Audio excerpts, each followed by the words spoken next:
Explain Well. Exclusive to The Drive with Robin Ross. Yeah, this story came out very recently, and there were reports that we've been hearing in the news this afternoon.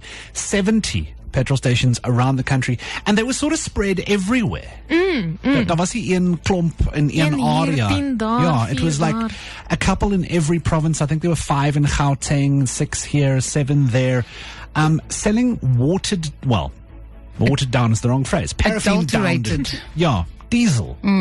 15 in Limpopo, which is a surprise for me. Ja. Dit klink na baie. Dit klink baie, maar Limpopo is ver, so ek meen, dit is sekerlik maar makliker om daar moeilikheid te skep as jy wil. Yeah. As jy kan. So we're just trying to work out like what actually happens and how is this happening and how are they finding out about it. And it seems they do. They send people around and you test petrol stations and so on and see what's in all of the tanks. The thing that I caught there in the news that really blew my mind, they said they were watering down diesel with illuminating paraffin. Yeah. But they were talking 20 or 30%. Yeah, it's quite a lot, but this is now, to get the tax benefits because it's not a fuel taxed thing. Yeah. Or a material, whatever you want to call it. So that is why people do it. Hulle wil nie belasting betaal nie en hulle gaan nou meer geld maak want hulle hoef nie belasting te betaal op die produk wat hulle verkoop nie, die handelaar. I didn't think it would be as high as 30%.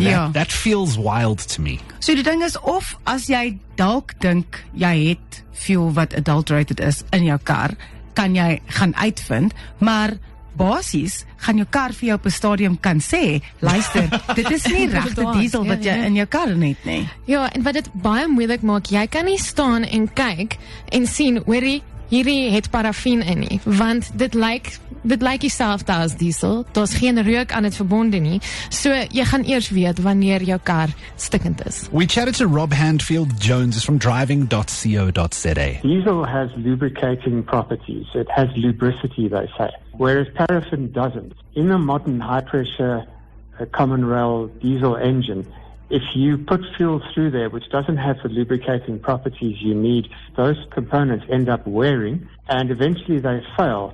And a common failure mode is that the pin in the injector sticks because of contamination or because of excessive wear, and then it suddenly releases and knocks a piece of the injector off, which then falls down into the engine and the engine beats itself to death. I mean, wil jy nou erger? Hy het ook vir my gesê dat hy gehoor het van 'n geval van 'n Mercedes wat diesel gekry het, wat op hierdie manier verdun is. Die Mercedes het 500 meter gery en dit is stikkend. That's it, 500 meters. 500 meter, maar dit gebeur nou nie in al die gevalle nie. Ons het nou ook vir Rob gevra, hoe lank vat dit? Kan jy wegkom as jy een keer hierdie brandstof in jou voertuig gesit het? It's going to be a percentage of the fuel, say maybe 20 or 30%. So then it would take longer. So perhaps if you only fill up once and you only have a tank full, you might dodge a bullet. But if you consistently fill up from a filling station where they are adulterating the fuel, sooner or later you're going to take some damage. Yeah, I mean, that's fair enough. I heard the spokesperson for the Ministry of Energy talking on TV news, and he was saying none of these that they found were the big chain petrol stations attached to the big oil companies. These were all individually run, small, out of the way, buying in their own supply kind of places. So then none of them were associated with your big brand petrol stations. So if that's where you go to fill up your fuel, you should be fine. But often, if you're out in the sticks, you're not really going to have a choice all the time of where you can get stuff easily.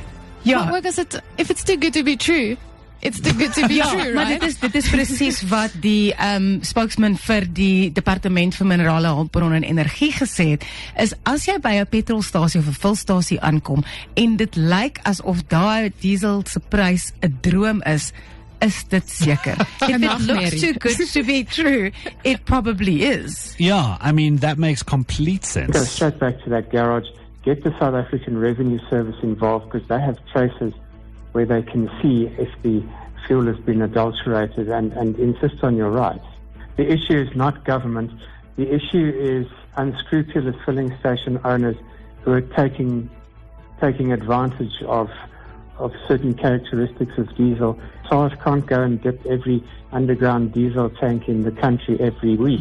It would be an impossible task. Yeah, I mean, that's fair enough. But the thing that I do find interesting is it's not a case of like Report them to the police because the crime is we've lied to you in what we've sold you. Everyone keeps going, go and talk to SARS, they're dodging tax. Yes, it's tax fraud. It's tax fraud. And all of the responses are, go and get them for the tax fraud. We don't care that the fact that you were lied to or that your car is damaged. Yeah, so it is tax fraud. So what is the punishment for this? Ons het nou gehoor, ek het nou vir Rob gesê, dit klink amper asof hulle in Engels baie lenient is, want Robert het nou net gesê, ek kry 'n waarskuwing die eerste keer, dan kry jy 'n tweede waarskuwing, en dan gaan hulle die handelaar se lisensie vat. Maar dit, jy weet, na 2 waarskuwings, ja, ek weet daarom nie. Yeah, I'm sorry, if there's a broken down Merc 500 meters away because you were distilling your diesel with paraffin, like, surely there should be the problem. You shouldn't get 2 weeks to rectify the situation and get to keep your license. It seems odd to me. But there you go, yeah. It is a thing that's been happening. Apparently, this is obviously not the first time. This has been happening on and off since the early 2000s, this being reported on. And this is why they do go out and check lots of filling stations around the place. So if you do fill up with one of the major retailers, one of the major brands, you should be absolutely fine. And this is something that's diesel exclusive. It's not a petrol thing. It is. It doesn't work with petrol. This is what Rob said. Don't ask me about the science behind it, but it's just diesel. It's just diesel. And what he also said is, if this happens to you, take a sample and take it to SARS. You cannot just go and say, oh, this happened. You have to take a sample and obviously tell them where you've got this diesel. Pull the sample from your stationary car on the side of the road. I was about to say, jou sample is daar, maar wie maak jou kar reg en wie gee vir die geld terug? En hoe kom hy by SARS? Ja.